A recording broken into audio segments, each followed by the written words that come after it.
Realme sent me this.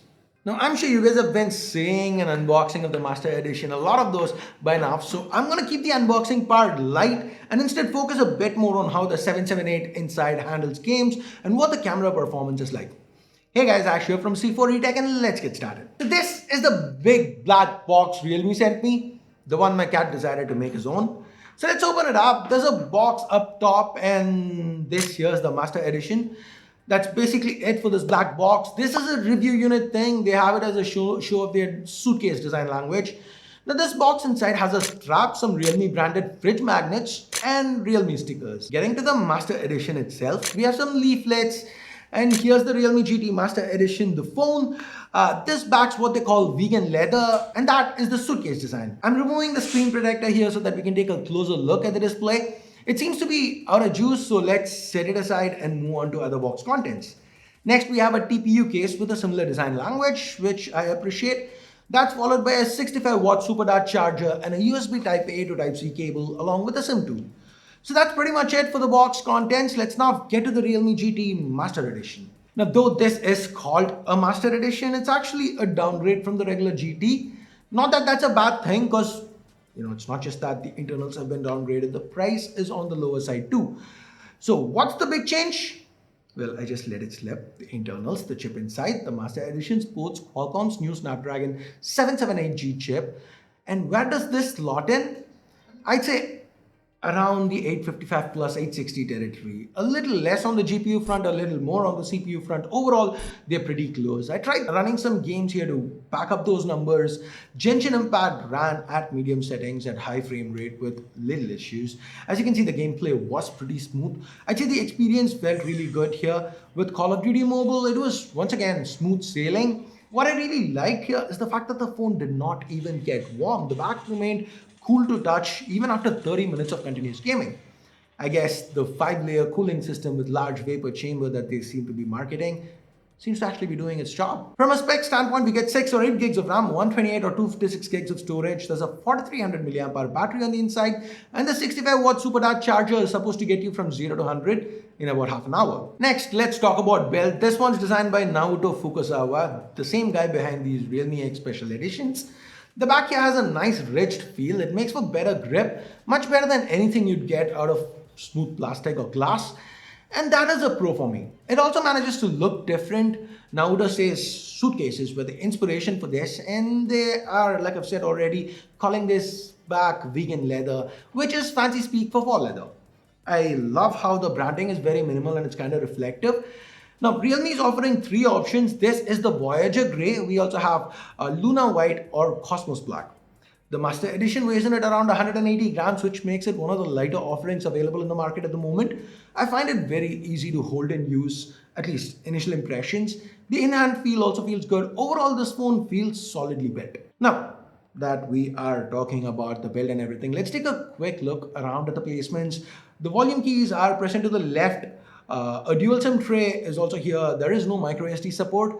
Both slots can support 5G, and there is support for 8 5G bands, which is good news. We just have a secondary noise cancelling mic up top. The power key is present to the right, and if you notice, there is no fingerprint scanner built into this power button because the scanner is under the display. It's pretty quick and responsive. Facial recognition was also quite as fast. Now finally, the headphone jack, yes, that is there. A primary microphone, USB Type-C port, and a single downwards firing speaker. They're all downwards firing, pressed into the bottom. Circling back to face detection, it utilizes this 32 megapixel selfie camera, the one in this hole punch. This is the Sony IMX615 paired with the f2.45 aperture lens. The field of view is 85 degrees, in case you're wondering. The performance itself seems to be nothing special. It's serviceable. If there's enough light, it seems to do a decent job. Of course, there's also portrait mode support. And while on the topic of optics, we have 3 cameras to the back. The primary is a 64 megapixel sensor paired with a f1.8 lens. Since Realme is not mentioned this as a Sony sensor, I'm guessing they're using either Samsung or Omnivision. Don't know for sure. Generally, if a brand's using Sony, they'll be happy to mention it like they did here with the selfie camera. Anyway, the images seem to turn out well detailed, colors seemed on point. Here are a couple more samples.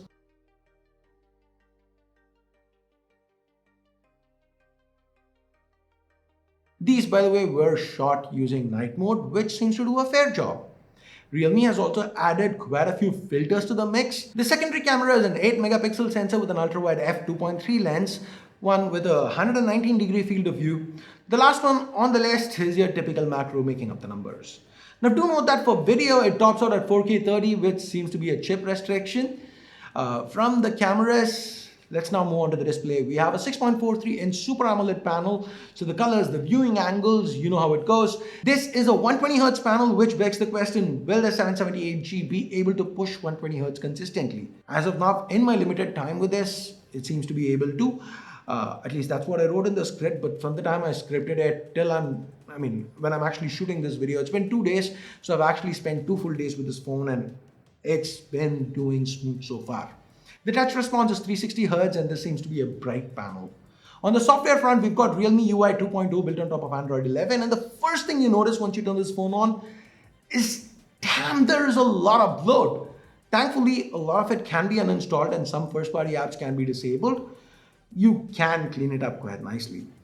Once done, what we are left with is a pretty customizable interface with options to switch everything from icons to the always-on functionality. A lot of granular controls been provided. It's worth noting that Realme has a GT mode here, which is what's supposed to get you the best performance. While in any game, a quick slide in from the left gives you Game Assistant. This lets you do a lot of things, including adjusting brightness on the fly, turning on performance mode, blocking calls, optimizing touch, and so on.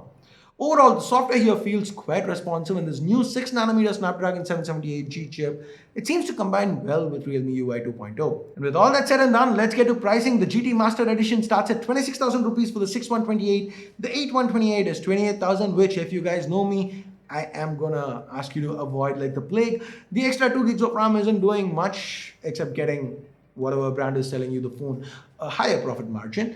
Now the 8256 at 30K, that might be something you want to consider given there is no expandable storage. So anyway guys, that's the Realme GT Master Edition. What do you guys think about it? Leave a comment down below. And with that, we get to the end of this video.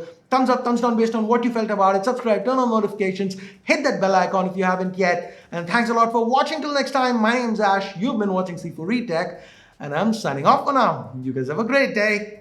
Bye-bye.